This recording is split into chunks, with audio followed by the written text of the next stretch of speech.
We will start with one core idea and then write the equation, then attach a real number. Here's the first thing to get right. When you charge your phone, electricity is not being added to the battery and held there as a stored substance. A battery does not store electricity as a substance. What actually happens is that the same lithium ions move from one electrode to the other and back again. Charging moves the lithium ions in one direction. Discharging, running the phone, moves them back.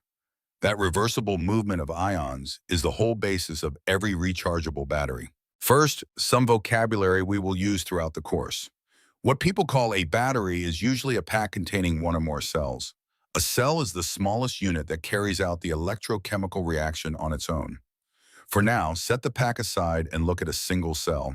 A single lithium-ion cell is a layered structure, 2 electrodes with an electrolyte-filled separator between them. It has exactly 4 components. Every lithium-ion cell ever built, from the one in earbuds to the one in an electric car, has these same 4. We will define each one in turn.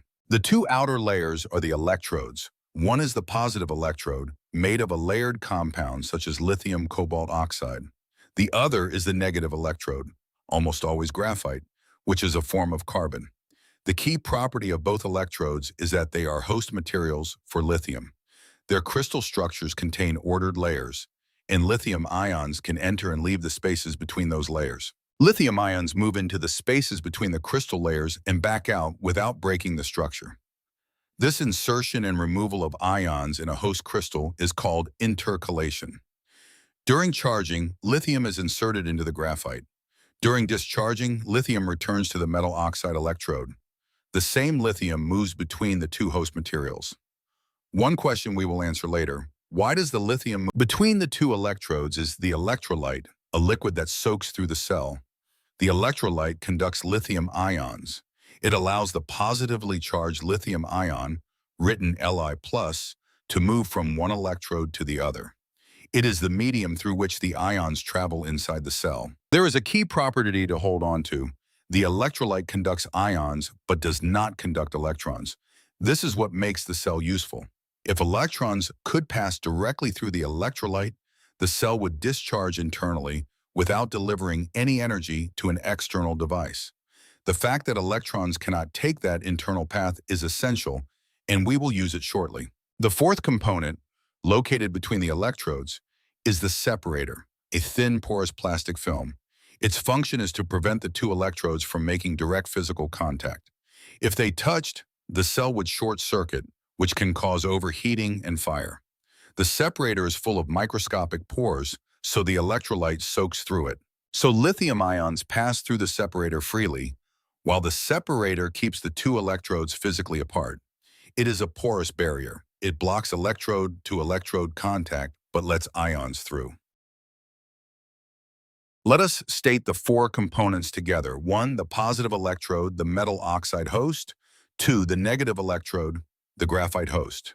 3, the electrolyte, which conducts ions but not electrons. 4, the separator, the porous barrier that keeps the electrodes apart while letting ions through. 4 components.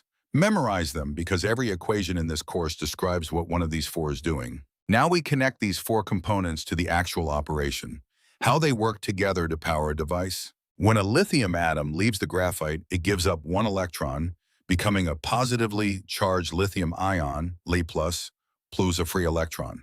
Both parts need to reach the other electrode. Recall the rule. The electrolyte conducts ions but blocks electrons, so the ion travels through the electrolyte inside the cell. The electron cannot take that path. The electron's only route to the other electrode is the external circuit, out through the wire, through your device, and back into the cell. That flow of electrons through the external circuit is the electric current, and the moving electrons deliver electrical energy to the device. The cell does not store electricity. It drives electrons through an external path. Now we write the reaction the episode has been building toward for discharge when the device is running. At the negative graphite electrode, lithium leaves. Lithiated graphite releases a lithium ion and an electron. At the positive electrode, that ion and electron arrive and insert into the lithium cobalt oxide. The oxide electrode accepts a lithium ion and an electron and becomes lithiated, meaning lithium is inserted into it. Read the two halves together. The ion arrives through the electrolyte, and the electron arrives through the external circuit. Both reach the positive electrode. Both leave the negative electrode. It is one reaction, separated into two half reactions across the cell and recombined at the positive electrode. That is a cell delivering energy. Now consider charging. To recharge, you run the same reaction in reverse. A charger drives electrons through the external circuit in the opposite direction, which forces the lithium ions back from the oxide electrode into the graphite. The same four components, the same ion transport, the same reaction, with every arrow reversed. Discharge removes lithium from the graphite. Charging puts it back. Repeating that cycle hundreds of times is the full working life of a rechargeable cell.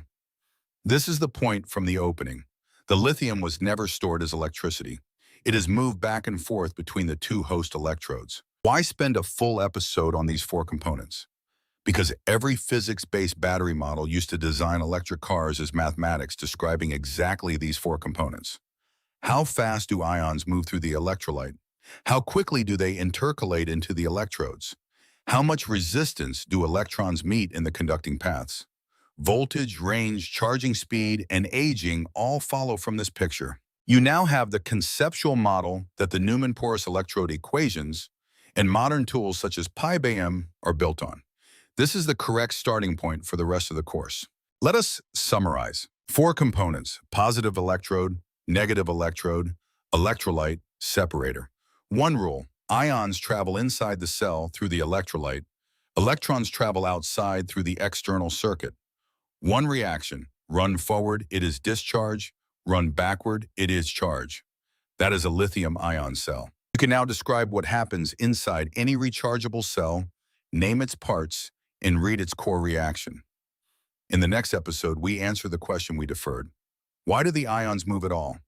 We will introduce voltage and the thermodynamic driving force and turn this picture into our first quantitative result. See you there.